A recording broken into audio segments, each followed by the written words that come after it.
Hello, everyone. Thank you for registering for our free webinar series. Today will be part two of Becky Andersen's webinar series. And on behalf of NAMA, we want to thank Becky for graciously hosting and sharing her knowledge. Whenever you're ready, Becky. All right, thanks so much, Sophia.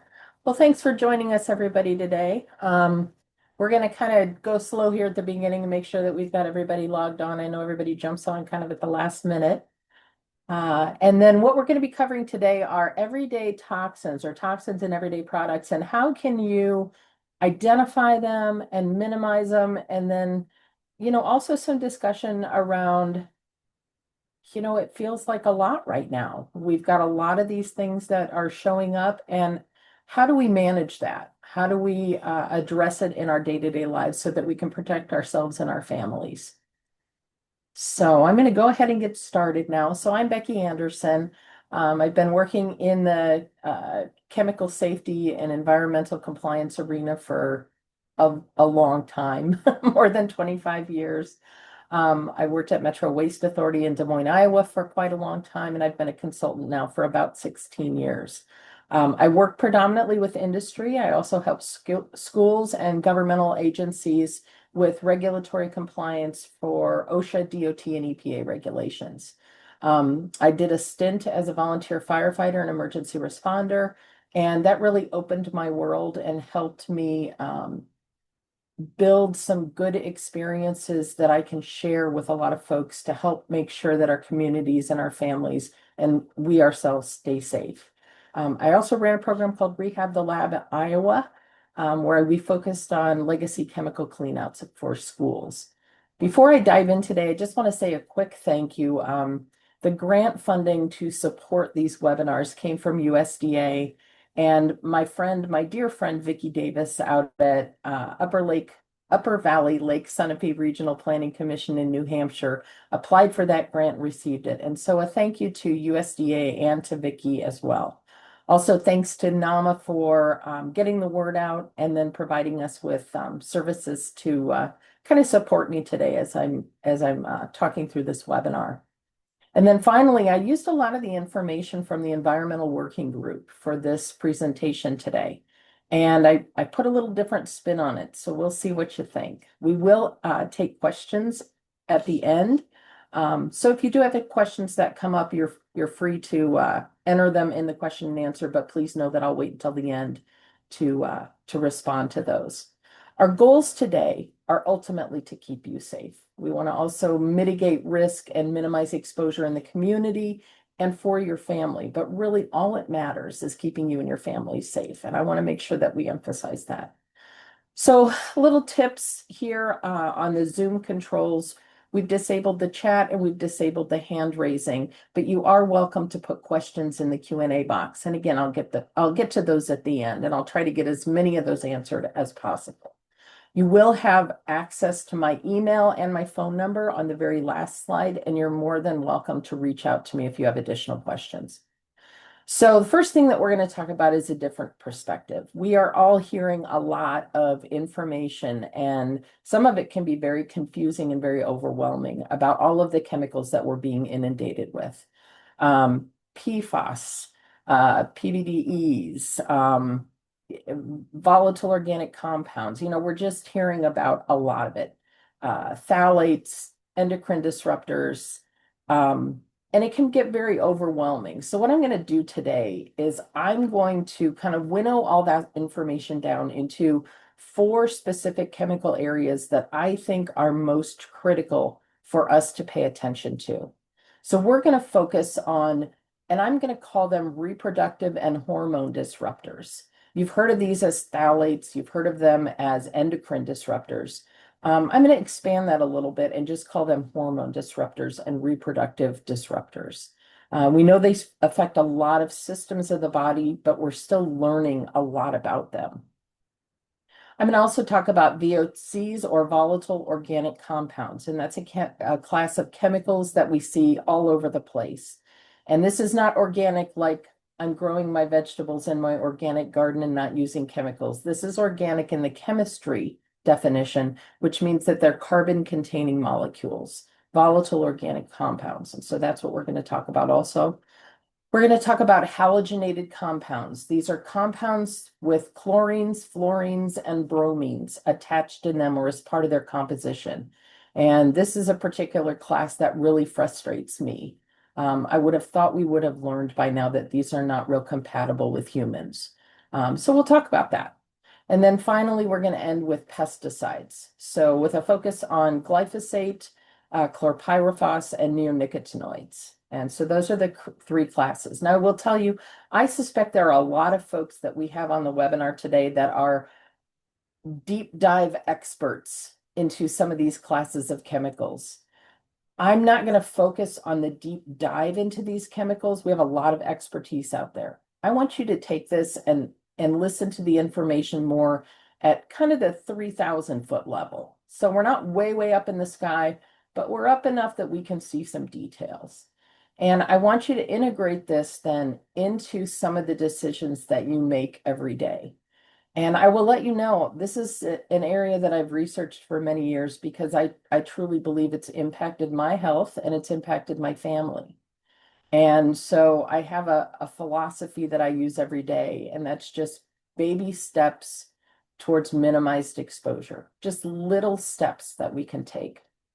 Goals for today, we're going to look at some of the numbers, the statistics around toxicology, and the chemical burden that we're all facing in the world that we live in now. I'm going to offer you some additional understanding in these 4 different types or classes of chemicals. And then I want to go through some strategies to reduce your chemical burden. And I want to create for you some interest, some curiosity in a new era of science that I think is going to be extremely powerful for us in the upcoming years. And that's the study of epigenetics. And so we'll talk about that at the very end. All right. I decided to take a little different approach to this. And I thought about, okay, we're all told in many different media forms that we're being overexposed to chemicals. Is this really true? Are we really seeing much of a difference? And so I decided, you know what? If I just look at a day in the life of my family, my family's history, how has that changed generationally? And so I've been kind of pondering this. And one of the things that I found was this old photo of my mom's wedding. And it shows my mom, my aunt, my baby cousin, my grandma, and my great grandma. So we have 4 generations in this photo. And I thought about, okay, what did my mom do to prepare for her wedding day differently than my great grandma did, than my grandma did, than I did? And that what does this look like for my children? And one of the first places that I started with was just how many chemicals were accessible to us. So when I went and looked back at statistics, and I've got a resource page for you at the end if anybody wants to know where I've gotten all of this data, because it's a lot of data, okay? And I will let you know I use vetted scientific-based data. I try to make sure that my sources are heavily researched and that they meet a certain level of science criteria. What I discovered was that my grandma, who got married in around the 1920s, had about 1,000 chemicals accessible to her and her family in commerce. So, and I was surprised at that. I didn't realize that we had that many, but we were right at the height of, the end of World War II or the end of World War I. The Industrial Revolution was booming, and we had about 1,000 chemicals that were fairly common. By the time we got to the 1950s, that number had gone up to about 50,000. So my grandma and her family had opportunity or access or exposure, depending on how you're looking at it, to about 50,000 chemicals. In my mom's generation, that number went up to about 70,000 chemicals. And then we really started seeing a logarithmic increase. My generation, about 86,000 chemicals, late 90s, early 2000s. And now that my children are entering adulthood, we're hitting around 350,000 chemicals in commerce. So you can see just in about 100 years, we've gone from 1,000 chemicals to more than 350,000. There are a number of industry resources or sources that dispute this. They say, well, no, we've really only got about 6,000 chemicals, and that makes up about the composition of about 90% of our products. A 2020 study, however, of the global inventory of chemicals that were registered for use indicated that that number was closer to 350,000. And when we look at the Chemical Abstract Registry, the the CAS service, CAS service, or Chemical Abstract Service, reports that we're seeing more than 290 million substances that have been registered for use. So in 100 years, we've gone from 1,000 chemicals in production to more than 290 million registered chemicals. Doesn't mean they're all in production, but they're accessible for production. It's pretty stunning growth. I want us to talk about or focus on today the different types of exposure routes that typically impact us. And the three that I'm going to focus on are contact, ingestion, and inhalation. Because that's where, when we're dealing with personal care products, that's where most of our exposure occurs. Contact, what we're putting on our face or our skin. Ingestion, what's coming off of products and being embedded in our food, what's added to our food to preserve it. And inhalation. Indoor air quality has moved to the forefront as a concern over the last few years. And so we want to make sure that we're addressing that. One of the resources, I mentioned the Environmental Working Group previously. They've done a report called Skin Deep. It's a cosmetics database. I would encourage you to take a look at it. And one of the things that they identified in their report was that before breakfast, the average person in the United States now applies before breakfast between 9 and 15 personal care products, and they're exposed to more than 126 unique chemical ingredients.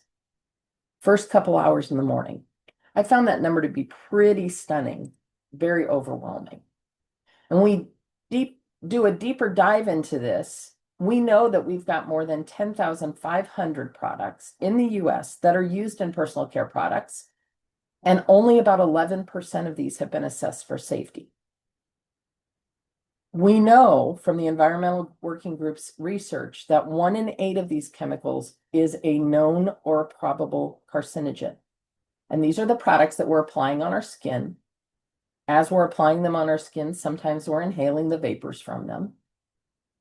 And these are the real scientific statistics for why this is a concern. I get a lot of questions about why these chemicals aren't regulated. And in the US, the FDA does not review cosmetics or personal care products before they are introduced for consumer use in the home. Manufacturers are largely responsible for this. It's a self-regulation process.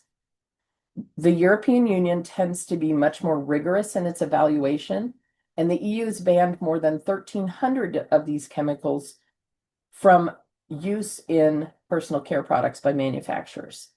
The US has banned fewer than 15.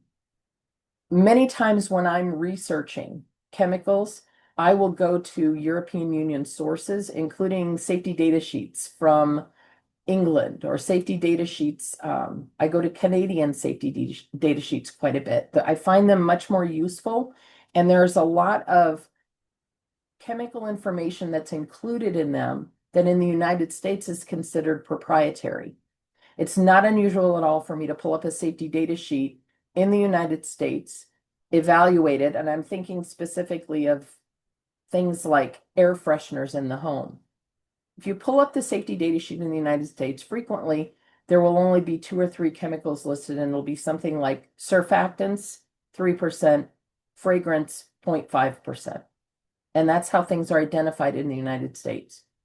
If you use the same product name and you pull that up with a safety data sheet in England or in Canada, many times you'll find 20, 30, 40 chemicals listed in very small quantities, but they are included on the safety data sheet. And that's where we can glean the most information about what the true risks are associated with those chemicals. Now, this is a big rabbit hole. Anytime we're talking about personal care products or daily use products in the home, there's a lot of inaccurate, incorrect, and non-scientifically based information out there. So if you're going to start diving into this, please make sure that you're using good rigorously evaluated, rigorously tested, scientific-based data. There's a lot of sciencey complex words. You're going to have to get used to ferreting through those and identifying what the important pieces are. It can be overwhelming and confusing, so take it a little step at a time. Evaluate one or two products. Take a look at your personal routine in the morning before you get ready for work. How many products are there on your countertop? Have you looked at any of them? And when you go to evaluate them again, use resources outside of the United States. They'll be very, very beneficial, very eye-opening. These are some of the independent and nonprofit resources that I researched and used for information in this presentation, and I use them frequently in industry. One of the things that I found is I have a lot of industrial clients, and the safety data sheets that are provided by our industrial manufacturing clients frequently will list proprietary ingredients. They will not list proprietary ingredients. It'll just give an indication that it doesn't add up to 100%. That has become a pretty big, difficult to manage problem in industry. And so again, I use as many resources as I can find. First class of chemicals that I'm going to talk about are reproductive and hormone disruptors. We refer to these as phthalates. We kind of group everything in the same chemical category, but I'm going to tell you there's a lot of different chemicals that meet this criteria of reproductive and hormone disruptors. These are synthetic, they're made by industry, they are not found in nature. A lot of times, some of the different classes of chemicals that fall under this are phthalates, bisphenols, parabens, and quaternary ammonium compounds, or we call them quats in industry. I'm going to tell you there are probably more classes of chemicals, either that I'm not familiar with or that haven't even been identified to this point. We're getting really overrun with a number of different kinds of chemical classes that fall under this. There's no single source. I can't say, hey, if you avoid product X, you're not going to be exposed to these things. Unfortunately, that's not the way this works. And there's kind of a game that happens in industrial chemistry, and I'll talk more about this when I talk about the halogenated compounds. But basically, once we identify something like BPA, that is a bisphenol A, it's a particular type of chemical, and we've identified it as a hormone disruptor. What we see science do is go in and alter that chemical formulation just a touch. So all of a sudden, we're not talking about BPA, we're talking about BPS. And we have to go through the process of identifying it as a risk again. There are some common chemical structures that are associated with all of these, but we can't really say hard and fast that there's a rule that they all contain a benzene ring or they all behave a certain way. It's a process of understanding what the chemistry is and then evaluating scientifically where we're seeing risk. It's a long process. It's frustrating. We need to keep focusing ourselves on educating ourselves and making strong choices. Products that these things are in, the majority of these come up in synthetic fragrances, perfumes, candles, air fresheners, body sprays. I've been attending a lot of graduation parties for high school family members and friends. And the amount of endocrine disruptor VOCs or aerosolized materials that come off of these when I'm walking through a crowd is overwhelming. So again, we need to make smart choices about this, and we also need to educate our kids about this. This particular chemical class provides elasticity to inks and to packaging and to plastics. They're very useful in those types of areas, so they've been used in a lot of things. One of the things that we need to pay attention to particularly is in children's toys and teething rings. Because small children tend to put a lot of things in their mouths, they have an elevated level of exposure. Their metabolism is different, and their ability for their body to adapt and manage these chemicals is different than adults. It presents more risk to them. We also see these chemicals as stabilizers and preservatives, things like can liners, fragrances, stabilizers and fragrances, and cleaners. The way that they work is they disrupt testosterone and endocrine signaling. So they're not just endocrine disruptors, they're hormone disruptors.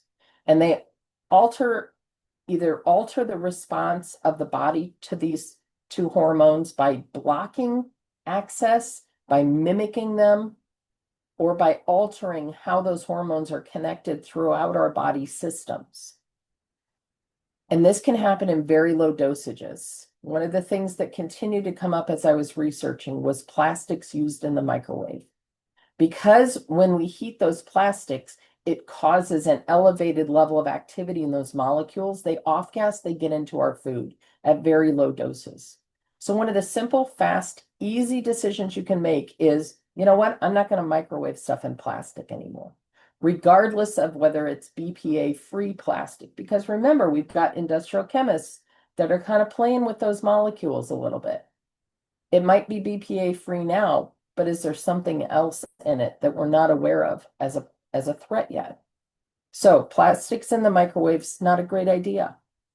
We also are learning more and more about the epigenetic consequences of this. So what we don't know is who is going to be impacted by these reproductive and hormone disruptors.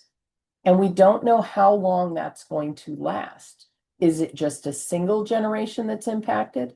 Or can there actually be changes in genetic expression that are passed down from mom to child to grandchild? And we don't know the answers. This is an emerging area of science, and I'm going to encourage you to really pay attention to it and to learn about it and to follow it. Epigenetics and epigenetic inheritance are things that are going to be very important in the next 10 to 20 years. It's hard, it's complicated to understand. Those molecules keep changing. And when we look at it from a generational perspective, just how much of this stuff do we see now? Is this really an emerging threat, or is this something that we've always dealt with? What I did was I looked back and at my great-grandma's population level. So back in the 1920s, these chemicals hadn't even been invented yet. By the time my grandma's generation was turning to adulthood, was working in the kitchen and creating food for families, we saw BPA-lined cans introduced. We also saw elevations in use of things like hairspray and plastics. It's a small fraction, but we did see an increase. By the time my mom's generation came around, BPA use was universal. It was in a lot of different products, and yet less than 10% of those molecules and products had been evaluated for safety. With my generation, we've seen BPA restricted, but now we've seen BPS replace it. We're also seeing other molecules replace it. Greater than 10% globally, we now see an impact in all of our food products and our personal care products of greater than 10% globally, and yet less than 1% of these are registered and really evaluated. And now in my children's generation, we're actually detecting that this has crossed the placental barrier from mom to child. And we see in utero exposure. We see it in breast milk. We see it when it crosses into cord blood. And it's ubiquitous. These chemicals are now all over the place and in many, many, many people. Less than 1% of the 350,000 chemicals that we now see, not all of them reproductive and hormone disruptors, but in general, less than 1% of those have been tested for safety and for use by people. This is a really complicated slide, so I just kind of want to walk you through it a little bit. First of all, I want you to understand what that in utero exposure means. This did not happen before my mom's generation and my generation. We've now been exposed enough through various maternal sources, personal care products, use of plastic containers, medical devices, household cleaners, that if we're a pregnant mom, if we expose ourselves to these things, we now know that those chemicals will cross the placental barrier And we know that we're seeing fetal impacts. We don't know what they are yet. We aren't quite sophisticated enough to figure all of that out. But we do know that there are three mechanisms that these chemicals are impacting hormone regulation: through mimicking, through hormone blocking, and through altered hormone production and metabolism, how our bodies use and respond to hormones. We have some suspected health outcomes, but again, we're not quite there with the research to definitively say, if you use product X, these are the consequences. We're just not there yet. So I'm going to encourage you to think about that. We don't know. We know the chemicals cross the placental barrier, but we don't know the impacts. So isn't it probably a good idea for us to minimize our exposure to those and choose different things? The next class of chemicals that I want to talk about are volatile organic compounds. And again, these are chemical compounds that have carbon in them. That's why we refer to them as organic. They are not safe. They're not chemical free. They are chemicals that contain carbon. And they are mostly synthetic. They're made by industry. They're rarely found in nature. And we have a whole bunch of different types of words and chemical classes that we can attribute to these. Ketones, aldehydes, alcohols, terpenes, formaldehyde, all of these fall under VOCs, or volatile organic compounds. There's no single source for these. Again, this is not a situation where I can say, hey, don't use chemical Y. It's a VOC and it's bad for you. They're all over the place. We're having a lot of exposure to these now. And particularly a lot of these we use indoors. So we see volatilization, or we see suspension of these in the air. We can't visualize this, but if you're smelling it, you're being exposed to it. And what we're finding is we have such tight buildings and tight houses now that we see impacts from poorer indoor air quality than we ever have before. These tend to build up on the inside of our buildings that we live in and work in and breathe in. And so we need to focus heavily on minimizing our exposure any chance we possibly can. Products that they come in commonly: paints, new carpeting, plywood, caulk, lots of building materials. We also see them in clothing, especially things like moisture wicking clothing. We see these in cigarette smoke and in petroleum fuels and the exhaust from vehicles. Words that we would look for in personal care products include things like DM, hydantoin, and quaternum 15. These are in shampoos, conditioners, lots of personal care products. And then in addition, one of the things that I focus on a lot is what are we exposing our students in schools to? And we're still seeing formaldehyde and formaldehyde-laden specimens in biology class. Even the formaldehyde-free specimens tend to be a little misleading. They're still fixed in formaldehyde. They just may not be stored in formaldehyde. But when we have our young students working on those, there is some formaldehyde exposure. And again, if you can smell it, you are being exposed to it. Concerns with this exposure is that many of these chemicals are carcinogenic. They're irritants to the respiratory system, to our eyes. They can be asthma inducers or asthma triggers. Some of these chemicals, the more we're exposed, the more sensitized we can become to them. We also have seen things like, and this is a new emerging area that we're still trying to quantify analytically and in a science-based manner, but we suspect we're seeing some neurological decline, especially for folks that are exposed to these on a regular basis. We have ongoing impacts from these to indoor air quality, and we suspect that that may compound over time. Our exposure status, and do we have adequate safety data on these? In my great-grandmother's era, the presence of VOCs was really low. There were a few natural compounds, but most of them did not exist, the ones that we're seeing today. With my grandmother's generation, we saw synthetic carpet coming into homes, lots of VOCs giving off.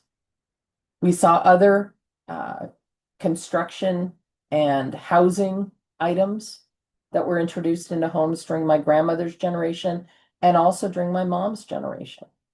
My mom's generation, it was vinyl flooring and pressed wood board. And we saw widespread implementation of these chemicals in these products throughout people's homes and also through their workplaces. So you're getting dosed all over the place. My generation, lots of stuff with formaldehyde in it. Benzene is another thing that we think that we've eliminated a lot of benzene, and we have eliminated a lot of benzene sources, but they're still out there. We still have a component in fuel. So when we're pumping gas at the gas station, if we're standing downwind, we're still getting a small dose of benzene. My kids' generation, my kids spend 90% of their time indoors. Well, not my kids, but many kids in their generation, 90% of the time indoors. That indoor air quality impacts them, and we suspect it's a compounding impact. Longer time inside, more impact. And again, of the 350,000 chemicals that we've created since the 1920s, less than 1% are evaluated and adequately tested for safety and exposure to people. Halogenated compounds, this one really irritates me. If you go down the periodic table, we have halogens, or a class of chemicals that are right in line with each other. Fluorine, chlorine, bromine, and iodine. Okay, they're one line in the periodic table. They're all kind of together in the same column. They are all together in the same column. These are all synthetic chemicals. They're made by industry. They are not found in nature. And what happens is we've found over the years that these chemicals have some really, really strong, stable characteristics, which is why we like to use them in a variety of different products and applications, both industrial and in our personal homes. I'm going to start with chlorine because those are the ones that we started using a long, long time ago. And the primary thing that we saw was PCBs, polychlorinated biphenyls. That's what PCB stands for. That means that they have chlorinated components in the molecular structure, in the compound structure. We saw chlorinated components in electrical transformer oil. We see it in pool tablets. We see it in bleaching formula and personal care products. Chlorine is not something that the human body likes a whole lot. In fact, chlorine itself is acutely toxic to us. When we attach it in part of molecules, in additional larger molecules, and then use those products, what we find is that those molecules are very stable. They last for a long time. In the example of PCBs, they can handle huge temperature variances, and yet we still continue to see stability. That was the appeal to creating and using PCBs in transformer oil. But what we've done is we've paid the price for that. Those PCB oils are still around. They're still continue to pollute our soils and in some cases our water. The next class of chemicals, chlorinated chemicals started around 1920s, maybe a little earlier than that, but predominantly 1920s to 1940s. 1950s to 1970s, it was brominated chemicals. And we identified these as being very fire resistant. So we started coating them on everything.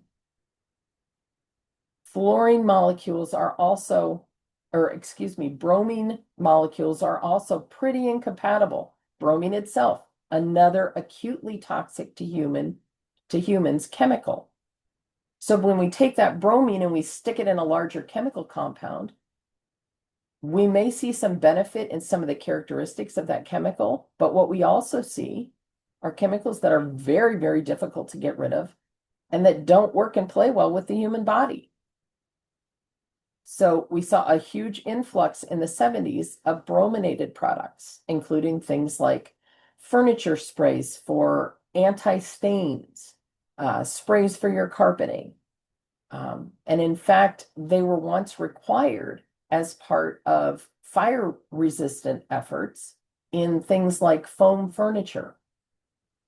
We still have some of that foam furniture around from the 1970s. I believe we call it vintage now. it's still off-gassing brominated products. Those aren't good for us.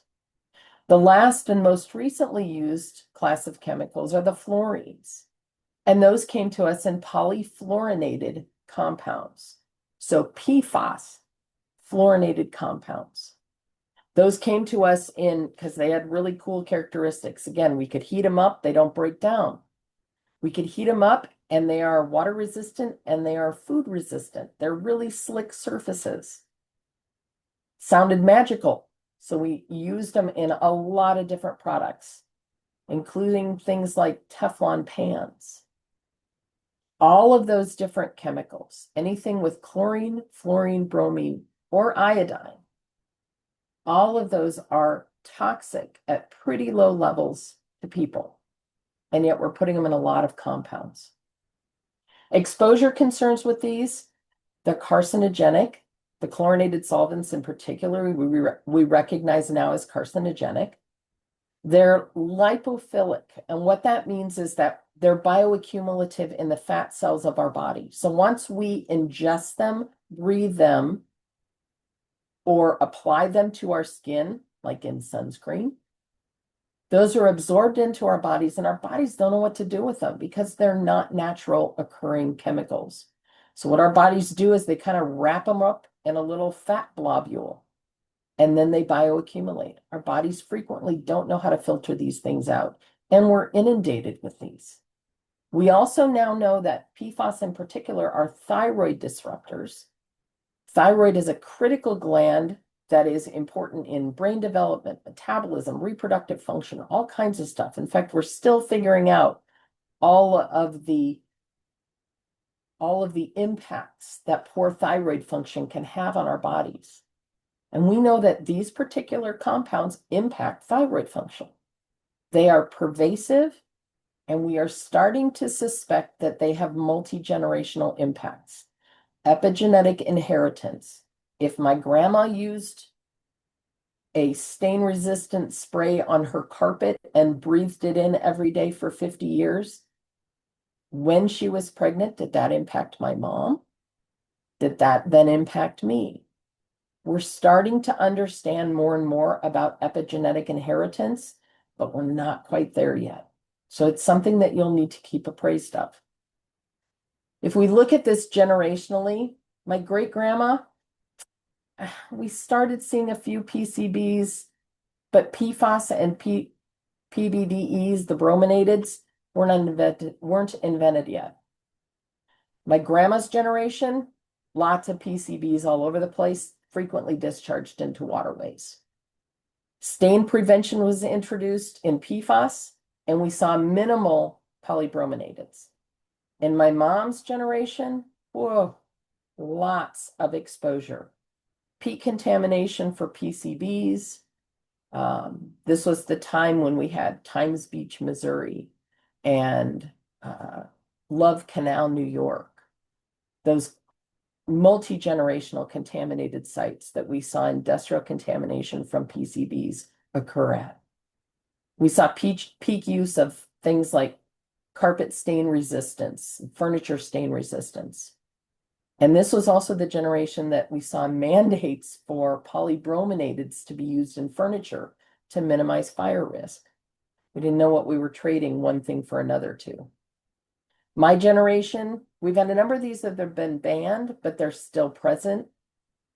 And in particular, the PFAS, the polyfluorinated chemicals, what we've seen happen over the last 20 years is that we identify and recognize something like polyfluorinated octanoic acid, PFOA. Oh, that's a bad chemical, we need to ban it. And then our research scientists and industry get together and go, you know what? Instead of polyfluorooctanoic acid, we're going to add one more carbon on and we're going to say polyfluoronoanoic acid. We changed the structure just a little bit. And unfortunately, our regulations have just tried to identify chemical by chemical that is bad. They're not looking necessarily, we're starting to look, but they haven't looked at the overall class of these chemicals. Anytime we see brominateds, chlorinateds, or fluorinateds. These chemicals present our human bodies with a lot of risk.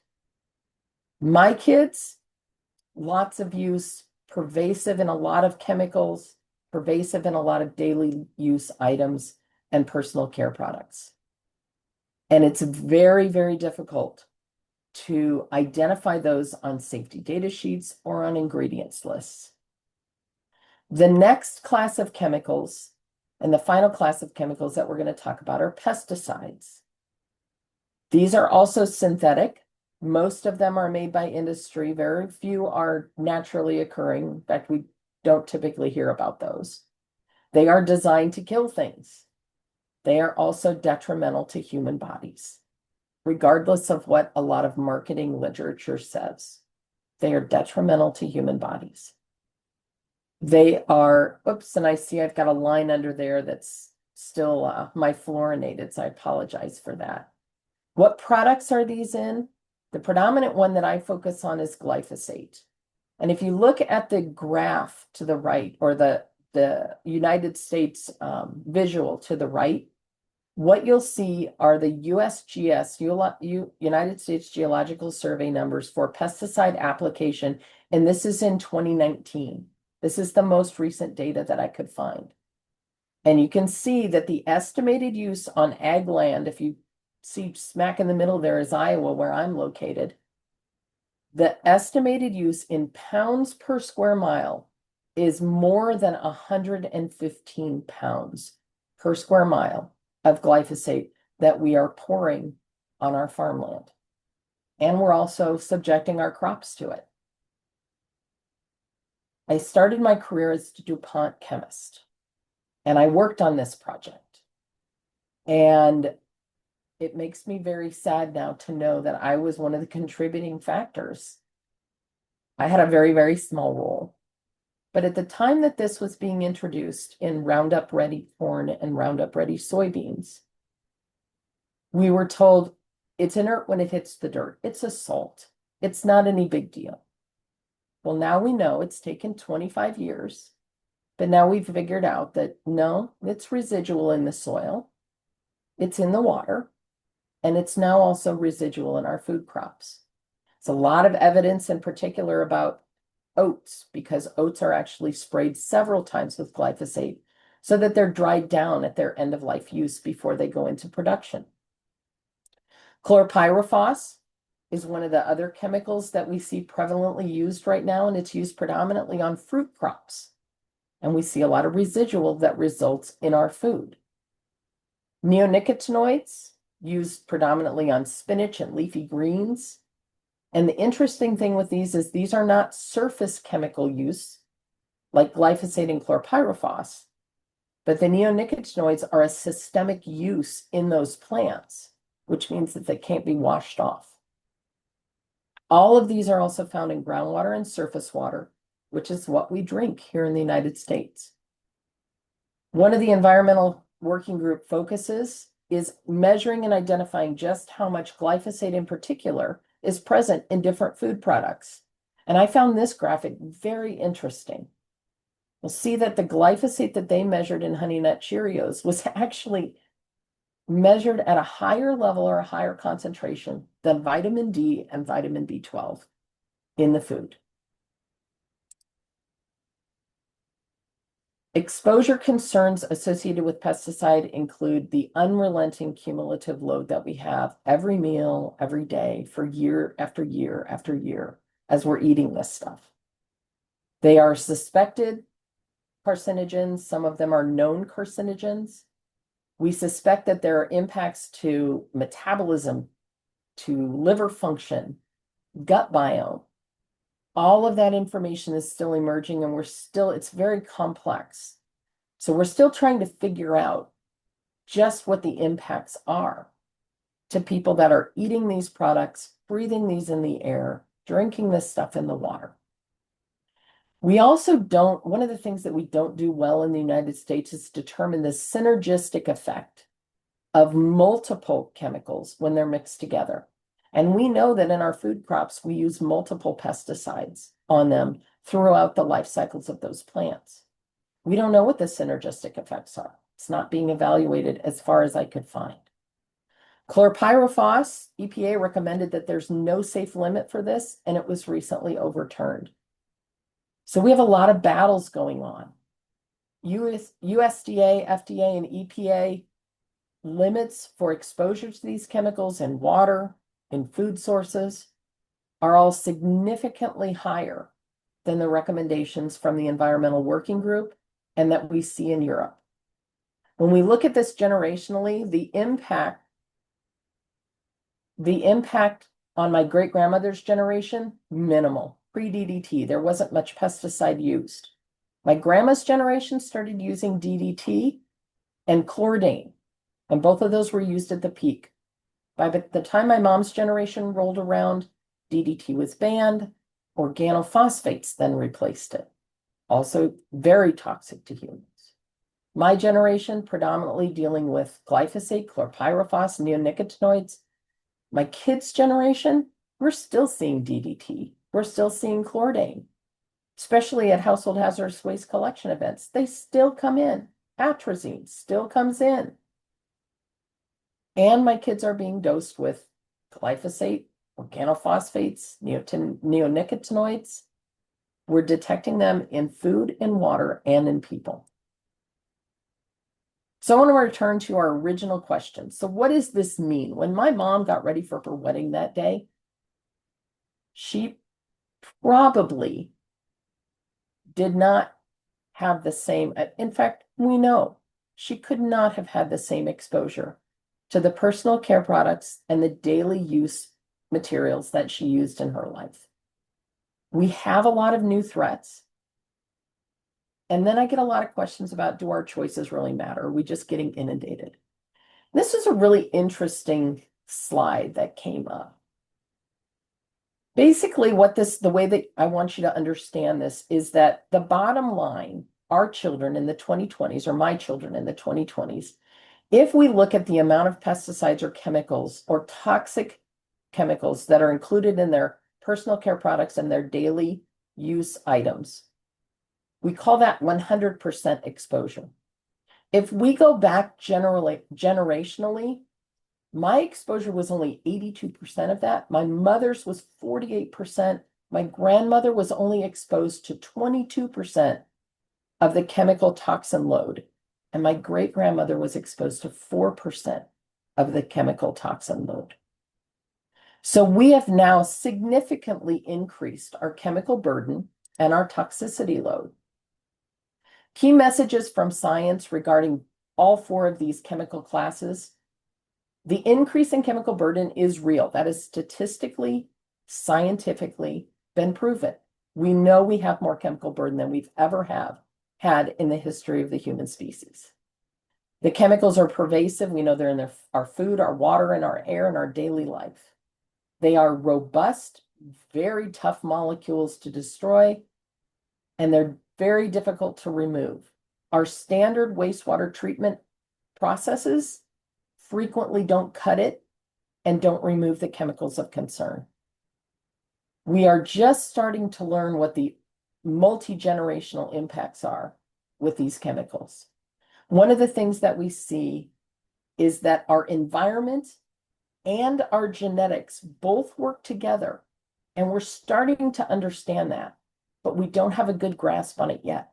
That's where we're focused for the next 10, 20 years. Once we have that genetic plus environmental synergistic effect, we see genes that are turned on, genes that are turned off. And we don't know what impact we're passing down to the next generation of our family members. Resources and tools that you can use to evaluate the care products that you're using and the choices that you're using in your everyday products in and around your home. These are the sources that I would recommend to you. They're scientifically based. They are not influenced by our industrial product companies, and they provide us with an enormous level of information. Some are much better than others, but they're all a benefit to you.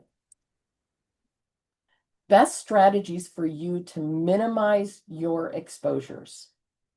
Ask questions and keep asking questions. Investigate. Use reliable science-based sources. Don't fall for marketing. Ask yourself, with these products, do you really need to use them? Do you really have to have air fresheners in your home? Do you really need to burn the nice smelly candles? Do you really need to have 4 different moisturizing products every night before you go to sleep? Do you really need to use it, or are there simpler solutions? A 1% improvement every day leads to being 37% times better at the end of the year.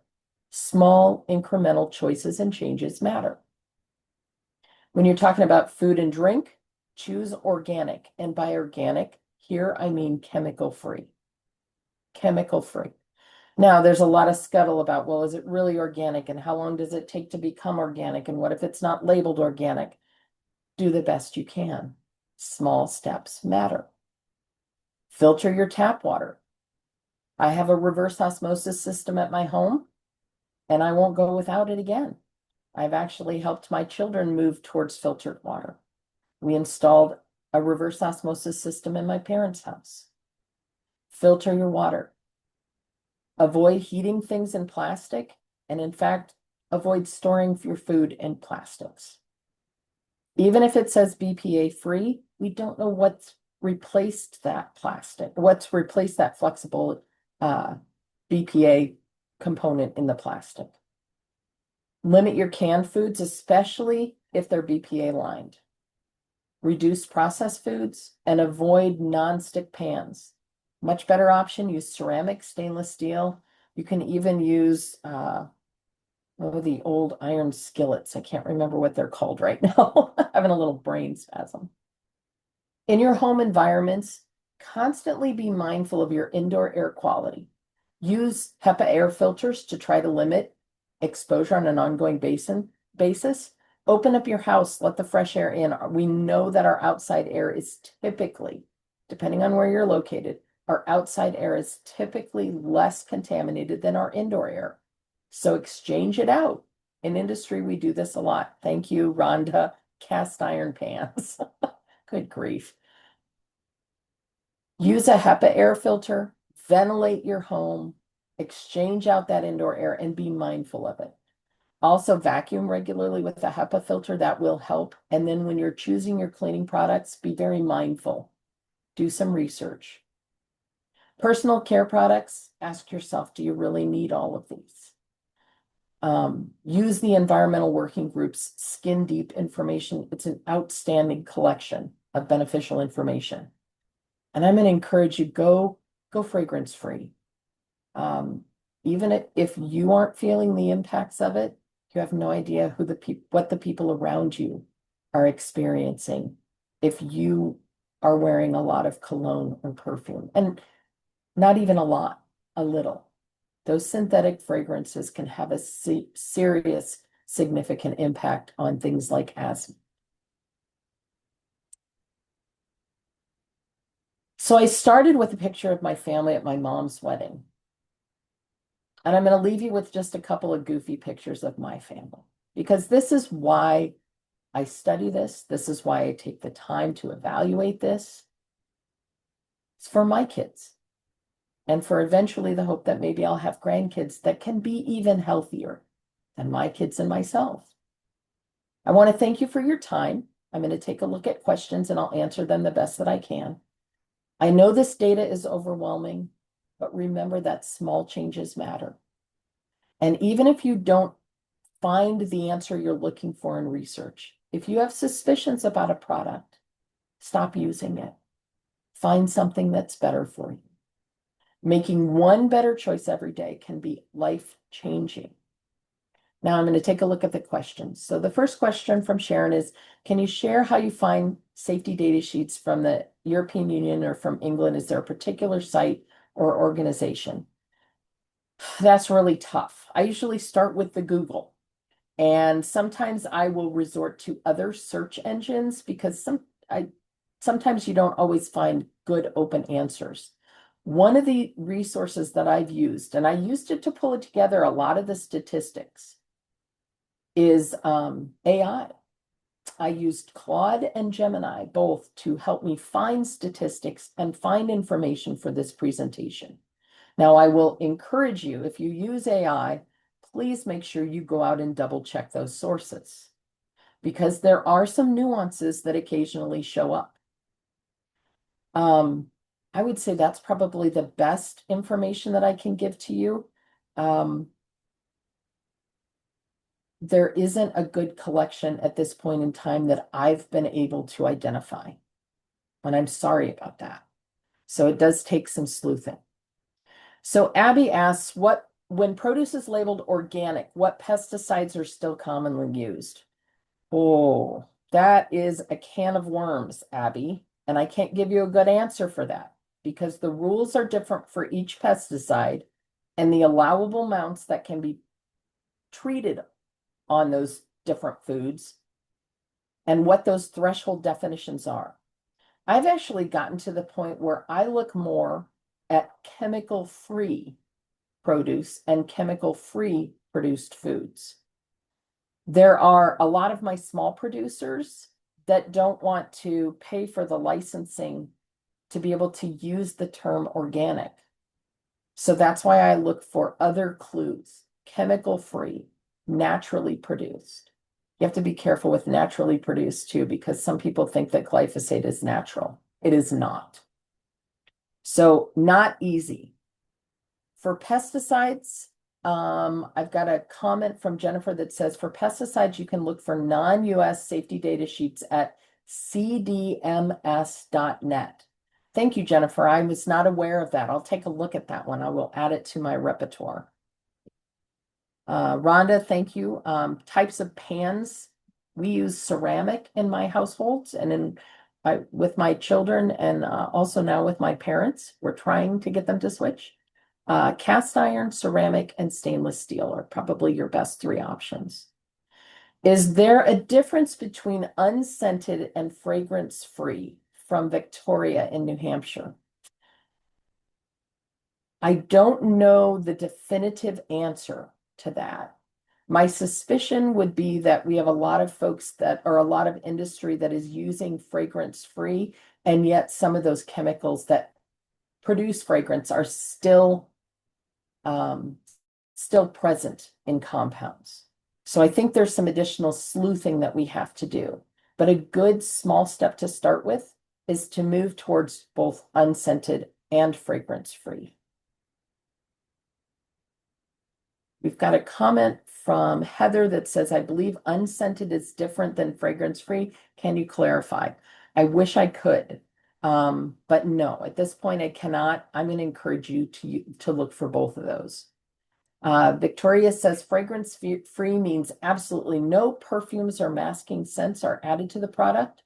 Unscented means the product has no noticeable smell, but it often contains added chemicals such as masking agents to neutralize those natural odors of its raw ingredients. So there you have it, guys. There is a difference between fragrance-free. Fragrance-free means nothing synthetic has been added to it. Unscented does not mean that. It just means that there may be masking agents that have been used. Would it be okay to use wax, paper, or saran wrap to cover a glass bowl, then put a lid on it to use in the freezer? I'm going to say that, and this is just off the cuff, but because when we put things in the freezer, we minimize the volatile organic compounds or the off-gassing that occurs with those products. It's the opposite effect of sticking it in the microwave. In the microwave, we cause those chemicals, those molecules to become excited and they off-gas more. In the freezer, it's the opposite. I would say wax paper is probably a better choice. No, can't say that because of the PFAS in it, potentially. I would say that your risk is minimized in the freezer. But again, I would ask you, do you really need to do that? Is there a definitive reason? Or can you get let's say a lid for that glass container that has a vapor seal on it, a gasket? Let's see. And I don't see any other questions, and we're at the 1 o'clock time stop. Thank you again for your time today. I truly appreciate it.